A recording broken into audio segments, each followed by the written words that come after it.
Hola, ¿qué tal? ¿Cómo están? Bienvenidos y bienvenidas al podcast de Liderazgo en Acción con Juan Luis Becerril y Ale Marroquín. Y hoy vamos a estar platicando sobre el miedo y los diferentes entornos o lo que lo suscita. Hablemos de esto en un momento más.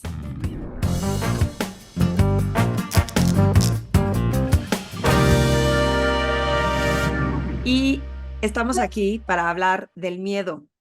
¿Qué es lo que hace el miedo para tomar decisiones, para no tomar decisiones? Cuando tomamos decisiones basadas en el miedo. ¿Qué opinas, Juan Luis? Buenas tardes, buenos días. ¿Cómo estás?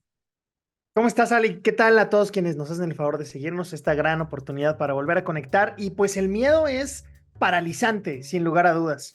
El no aceptar que el miedo existe, el no aceptar que el miedo está ahí y que es un compañero que te puede, eh, pues, estar a un ladito tuyo en muchos momentos profesionales. Eh, Hay un capítulo que los invitamos a que vean, donde Ali y yo ya hablamos de uno de los miedos más grandes que tiene el ser humano, que es hablar en público. Pero fuera de eso también hay miedos como el de tomar decisiones, Ale, ¿no? Es evidente, el amigo, date cuenta profesionalmente hablando que es necesario que tomes una dirección distinta en este proyecto, que termines una relación laboral con alguien y el miedo nos paraliza por la falta probablemente de responsabilidad y decir cuál es el beneficio de tomar esta decisión. ¿Será que le tenemos miedo al conflicto, Ale? Pienso que sí. Pienso que muchas veces es el miedo al conflicto, es miedo a lo desconocido. Es como cuando mis hijos estaban chicos y le tenían miedo al monstruo del closet. Y decía, ¿de dónde sacaron el monstruo del closet si no ven ni la tele? Entonces, a veces tienes miedo a lo que no existe, a lo que ni siquiera sabes y no te ha pasado, pero tienes miedo. Y puede estar basado en el entorno, en la cultura, en conversaciones que has visto alrededor y puede estar basado en historias de alguien más, pero no necesariamente el que tú no tomes una decisión basado en lo que le pasó a alguien más, pues puede afectar gravemente en los resultados que tú quieras emprender. Pero qué interesante porque me llevas a una anécdota, Ale, donde un colaborador de nosotros que vivía fuera de la Ciudad de México tenía la capacidad suficiente para tomar el siguiente rol. Lo impulsábamos a que así lo hiciera. Y cuando se abrió en esta conversación de por qué no quiero dejar el estado de donde soy originario para venir a la ciudad, es porque he visto cómo a fulanito de tal, pues no le fue tan bien, ¿no? Claro, pues es una razón de peso, pero le decíamos, oye, ¿y por qué no platicas con los otros 25 a los que sí les fue bien para venir acá? Entonces, a veces el miedo lo vamos disfrazando de un proceso de decisiones que no tienen nada que ver. Yo lo que digo es, no pongas barreras en medio, está perfectamente válido, digamos, que no quieras aceptar por las razones que tú determines una nueva oportunidad, pero poner diferentes pretextos solamente hacen que todo el mundo pierda tiempo. Por ejemplo, lo que pasa es que mis hijos no se adaptan a la escuela. Bueno, si no se adaptan a la escuela, les damos un tiempo y les damos acompañamiento. Lo que pasa es que no me alcanza para la renta. Oye, vamos a hacer una compensación salarial. Bueno, no, es que en realidad lo que pasa es que el clima no, ¿no? Entonces empiezas a poner una serie de argumentos por no querer revelar la causa raíz. Entonces, el miedo además aleja a las personas porque determina ciertos comportamientos y ciertos argumentos que solo desgastan a las personas en ese proceso, ¿no? Yo siempre he dicho que el miedo no necesariamente es malo porque te ayuda a que evites tomar riesgos innecesarios. Es como si te dijera, tírate del quinto piso del balcón, pues el miedo va a evitar que cometas una tarugada como estas. Claro. Y a veces el miedo ayuda a que no tomes riesgos que puedan tener un impacto negativo. Pero pienso que está equivocado, que es erróneo evitar hacer algo por el miedo a lo que pueda pasar. Entonces te paraliza y evitas conocer lo que puedes descubrir que pueda ser una mejor solución. El atreverte y el coraje y la valentía de hacerlo es miedo a el rechazo, al fracaso, a el qué dirán. Y eso, pues, es en la mente, Juan Luis, porque el qué dirán, pues de todos nos van a decir algo, porque si te atreves, van a decir que porque te atreviste. Y el miedo al rechazo, pues de uno depende el saber en dónde quiere estar y dónde no encajar, sino el sentido de pertenencia. Si ahí no estás encajando, bueno, no encajando porque la palabra es eso sería forzado, pero si ahí no tienes un sentido de No haces fit. pertenencia, está mal. Sí, fíjate que eso que planteas es muy, muy cierto, Ale, en la referencia de las demás personas. Olvídense que si la decisión sea hacer o dejar de hacer algo. A veces estamos pendientes de algo que es mental, como bien dices, Ale, que no existe y es las personas no están tan al pendiente de nosotros. Mira, prueba de eso, cuando alguien, por ejemplo, es despedido de su trabajo, pues al principio vienen casi que las condolencias y el proceso y demás, pero después todo el mundo regresa a su realidad. Cuando hemos tenido una pérdida de algún familiar, tú te subes al transporte, vienes en un avión, vienes manejando y la vida sigue. La gente no está tan al pendiente, entonces es un miedo realmente irracional el qué van a decir de mí, porque la exposición que tú tienes ante esas personas no es ni la más franca, no es ni la más recurrente y sobre todo, a menos que te dedicaras, por ejemplo, a dar conferencias, no estás en el escenario todo el tiempo para decir, uy, no, mira, ahora toca opinar de Pedrito o de Juanito, ¿no? Entonces, eh, no es tan sencillo, por supuesto, si no, entonces no existirían esta clase de miedos, ¿no? Sí, claro. Y sobre todo que, acuérdate que lo hemos platicado, nos contamos las historias que nos queremos contar en la cabeza. Entonces, a veces ese miedo está fundado en historias que te estás contando que ni siquiera tienen una realidad, están basadas en el secuestro de las emociones, que también vean ese capítulo que hablamos de la inteligencia emocional. Y este miedo a no atreverte a hacer cosas hace que muchas personas se queden en el mismo lugar y no avancen. Y entonces luego vienen las frustraciones porque pues no alcanzaron el éxito, no alcanzaron el progreso, o otras personas sí se atrevieron y entonces pues ya no lo lograron. Pero ¿qué me dices de esto? ¿Qué opinarías de las decisiones sí tomadas basadas en el miedo?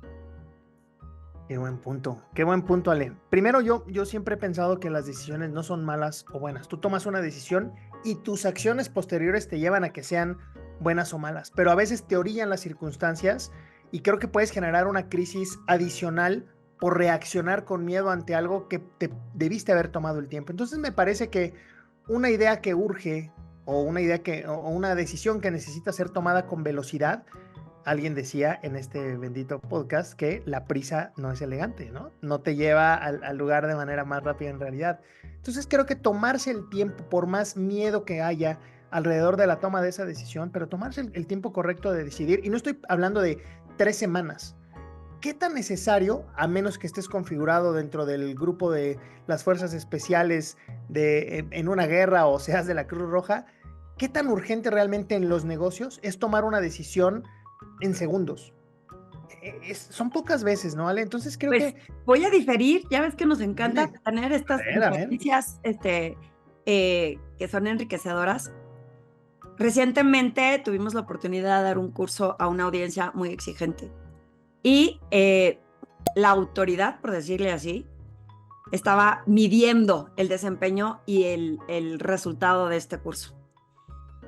En el momento se tenía que tomar una decisión basada en el miedo a que esa autoridad no castigara o no criticara o no Ah, evaluara negativamente. Entonces se tuvo que tomar decisiones, pienso yo que basadas en el miedo, con tal de darle gusto a la autoridad. Y resulta que quizá no fueron las mejores decisiones porque se rompió un poquito con la estructura que se tenía diseñada. No sé si te hace sentido. pero no se Ale, porque a lo mejor es un juego de palabras y valdría la pena clavarnos un poquito ahí, que sea más como la precaución de las probables consecuencias que trae consigo el tomar una decisión u otra, versus el miedo que para mí tiene una carga muy alta de irracionalidad, ¿no? El tener miedo de, ay, no debería yo dejar mi trabajo porque me voy a quedar totalmente en la calle, ¿no? Versus decir, ¿cuáles son las alternativas de cumplir la ley o no cumplirla y los potenciales riesgos? Puede ser ahí diferente. Pero Sí, ya que pero era estabas... un tema, perdón que te interrumpa, era un tema de toma la decisión en el momento y muchas veces ese miedo, que finalmente el miedo es una emoción, Juan Luis, y el miedo Sí, hace que si te está secuestrando, esa decisión tomada basada en una emoción, pues muchas veces no es la más racional. sí, sí, pero vamos a otro ejemplo, Ale, para poderle poner más condimento a esto.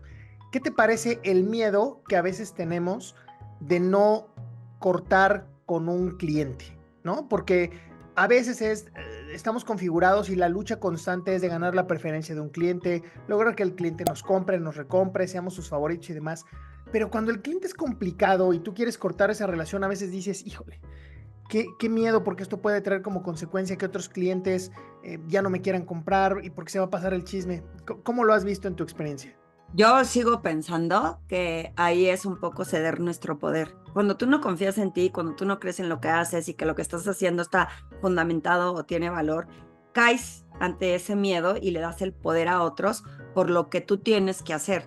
Entonces, yo estoy convencidísima que no es un tema ni de soberbia ni de arrogancia, pero cuando tú abrazas y dices, estoy confiada en que lo hice bien, en que estuvo estructurado, en que tiene metodología, en que di mi mejor servicio, pues si ese cliente se tiene que ir, se va, pero no determina quién yo soy o el éxito de lo que pueda emprender en el futuro con otra cartera de clientes. Pero muchas veces el miedo a que el cliente diga o haga o te acuse, etcétera, hace que te aguantes y cedes tu poder. Y entonces, ¿quién tiene el dominio sobre ti? Sí. Pues el otro.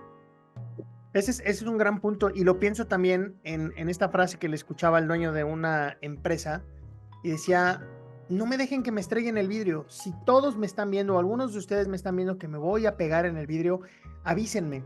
Entonces no tengas miedo de levantar la mano y anteponer los intereses de una organización a decir, y si se enoja que le diga, porque cuando tú te empiezas, dicen por ahí, que te empiezas a rodear de sordos, es porque en realidad tú provocaste que no te dijera nada. Entonces, ¿cómo romper el miedo de que tú como contribuidor individual, como dueño de una organización, le puedas decir al otro, hey, cuidado, esto te puede pasar? Y entonces romper ese miedo de no sé cómo lo vaya a tomar, si lo va a tomar bien o lo va a tomar mal, pero yo romper esa barrera puede eventualmente reducir el riesgo de que tenga un problema mi Pienso, contraparte. y dime qué opinas, que el diálogo es el arma secreta que tenemos que tener siempre, una comunicación clara y concisa.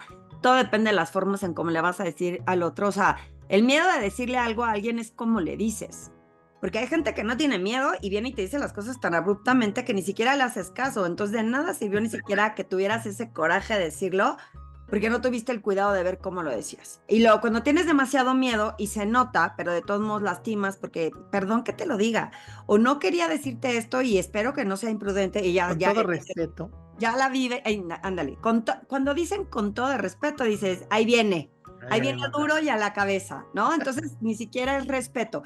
Y estas personas que piensan que por decirte con respeto, me estoy desviando del tema del miedo, pero con respeto, obviamente le pierden el miedo a decirte lo que te quieren decir, pero para darte directo. Pero ese miedo a las personas que sí son prudentes y que sí están preocupadas por el impacto que puedan tener en otros, yo pienso que con una buena conciencia, una buena observación y reflexión de qué vas a decir y cómo lo vas a decir, puede minimizar el golpe que le das a la otra persona. Sí, sin lugar a dudas. Y déjame explorar otro miedo, aprovechando que estamos aquí platicando juntos, Ale. El miedo a emprender. O sea, cuando te sales de este teórico estado de confort de pertenecer a una organización y tomar las riendas de tu carrera y hacer algo por tu cuenta. ¿Cuáles son los principales miedos que tú, en tu experiencia, has visto que otros emprendedores han hecho y, por supuesto, de tu experiencia personal? Pienso que uno de los principales es el económico.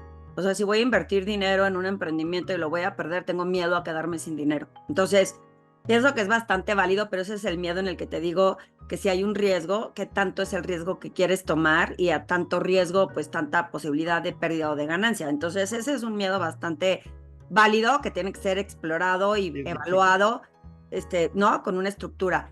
Y otro miedo puede ser, insisto, el miedo al que dirán o el miedo a que van a decir que soy un fracasado porque no logré hacer mi emprendimiento. Y ese miedo es contraparte del FOMO, ¿no? The fear of missing out. Sí, sí. Todo el mundo emprende, entonces yo también tengo que emprender y ahí vas, ¿no? Y ahí sí, para que veas, no le tuviste miedo a emprender algo que no era para ti. Entonces, pienso que hay muchas vertientes de este miedo, que es una emoción a observar en el constante de un profesional y de un ser humano. Sí, y sobre todo también hay una parte del miedo a lo desconocido, a lo que no, en lo que no tengo experiencia, en lo que tengo que empezar de nuevo. Y creo que dentro de los aprendizajes también lo hablamos en qué pasó en el mundo después de la pandemia, es no era tan grave, ¿no? Muchas de las personas a las que tienen la oportunidad de platicar, que ya tienen mucha experiencia, que ya son personas retiradas probablemente, te dicen, a lo mejor debía haberlo hecho antes. O sea, si yo pudiera regresar el tiempo, lo único que debía haber hecho es haberlo hecho antes, saber que no pasaba nada, que todo iba a estar bien. Y entonces es como una causa recurrente. Ese es interesante. Tampoco puede ser como estos kamikazes de, ¿quién me va a aventar y me vale todo? No, tienes que ser Sí, consciente, prudente. pero a veces el miedo que te paraliza también te está quitando de oportunidades muy valiosas, ¿no? Sí, hace poquito platicando con mi suegro me decía que es lo peor que te puede pasar el miedo a perder un cliente, ¿no? Pues que te quedes sin el cliente y que es lo peor, pues que busques otro. Pero ese tipo de miedos no analizados es el que, insisto, que dices que paraliza y que te quita la posibilidad de haberte atrevido a probar, que qué bueno que me atreví porque descubrí que puede ser algo que hay que intentar, pero es un miedo a veces en muchas personas bien arraigado, que es un poco la zona de confort. Tengo miedo a intentar, tengo miedo a que me rechacen, a que me digan que no, porque no hay un trabajo internamente hecho. Cuando y en ese trabajo interno puedes decir, bueno, pues si me rechazó, no me rechazó a mí como persona, no es que yo sea una loser, rechazó lo que dije o lo que Sí, ofrecí, sí. Ah, ¿no? te trajiste dos puntos bien padres. Uno es el tema del sobreanálisis, porque no nada más es analizarlo. Cuando alguien te da una opinión basada en su experiencia, es increíblemente bueno o doblemente bueno. Primero, porque probablemente ya transitó ese proceso. Y segunda, porque no tiene tus miedos. O sea, tiene una esencia distinta. Pueden tener características similares o no, pero hay una cosa fundamental de aprovechar a un mentor. No es aquel, un buen mentor desde mi óptica, aquel que sabe más que tú. Lo primero que te está ofreciendo es una visión sin bias, sin ninguna clase de sesgo. No está metido en tu problema, no está viviendo tus miedos, no tiene tus preocupaciones. Entonces es como sacar tu dron y cómo yo me lo diría o cómo se lo diría a un tercero. Entonces esa es una interesante. Y el no saturarse de información basura, ¿no? Claro que tienes que diseñar algunos escenarios antes de tomar una decisión, pero a veces llega un punto en donde dicen, oye, si ya consultaste con 3 personas, párale, porque después se vuelve un opinómetro bien difícil en donde lo único que vas a lograr es confundirte. Entonces, toma las riendas, toma la decisión y como te decía tu suegro, o sea, ¿de qué tamaño es el impacto? ¿Lo aguantas? Aviéntate, ¿no? Claro, que es lo peor que puede pasar y que puede perder. Yo muchas veces digo, el miedo a no atreverte, te vas a derretir, te vas a caer en pedacitos. Pues no, es todo muy mental.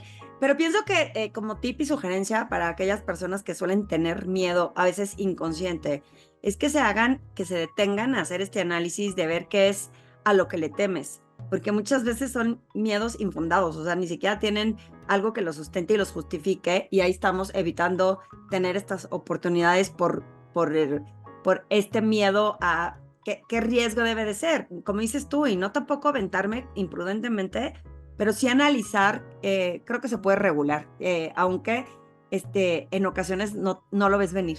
Ese miedo te paraliza y no lo ves venir. Puedes aprender de eso para el futuro y en Sí. una situación similar decir, ya me está volviendo a pasar, pero creo que no lo vamos a evitar tampoco. Sí, y agregando a los tips de cierre de este bonito capítulo, yo también diría que el poder intentar pronosticar el futuro sin que este se vuelva tu peor enemigo. ¿Y a qué voy con esto? Es, a ver, me quiero imaginar que después de presentarle esta propuesta a mi cliente o después de lanzar este proyecto, ¿cómo necesito sentirme? Me quiero sentir satisfecho, me quiero sentir que entregué lo mejor, que hice una propuesta adecuada. ¿Cuáles son las barreras que me pueden llevar a eso? Y entonces hago como una retrospectiva en vez de decir, si el miedo me paraliza y no pude presentar bien la propuesta y me atoro y me equivoco, pues eché a perder toda la preparación de 3 o 4 meses de trabajo. Entonces es para tú lograr un resultado específico, ¿cuáles son las barreras que estás identificando desde tu punto de partida hasta ese momento en el que estás ya en el evento o ya en la propuesta y que no te dé miedo? Entonces, ya después exploraremos de dónde viene esa bonita expresión de el miedo no anda en burro, pero al final, que de verdad no le tengan miedo a dar un paso, no pasa nada. Mientras ustedes estén seguros en lo físico, lo económico, lo demás no lo pueden controlar. Simplemente hay que tratar de arrastrar un poquito el lápiz, erradicar todas las fuentes de riesgo posibles y también la vida es experimentar. Definitivamente, y a veces, como por último, hay procesos que uno solo no los puede enfrentar. Entonces, para eso hay otras personas en las que te quieres apoyar, desde mentores, jefes, familia, coaches, porque muchas veces se necesita como ese apoyo energéticamente de otra persona para que te pueda ayudar a superar estos retos. Así que no piensen que tiene que ser la pura valentía de sí mismos, hay que pedir Exacto. apoyo y hay que pedir ayuda. Pues creo que nos estamos quedando al cierre de este programa y queremos invitarlos a que se acuerden de seguirnos, de compartir, de escribir, de decirnos qué opinan. Muchos de estos contenidos, insisto, los hacemos basados en sus comentarios, que no necesariamente siempre están allá públicos en redes, pero que nos llegan. Así que sigan escribiéndonos, síganos comentando. Juan Luis. Ha llegado el momento de irnos. Muchas gracias, Ale. Gracias a todos. Nos vemos.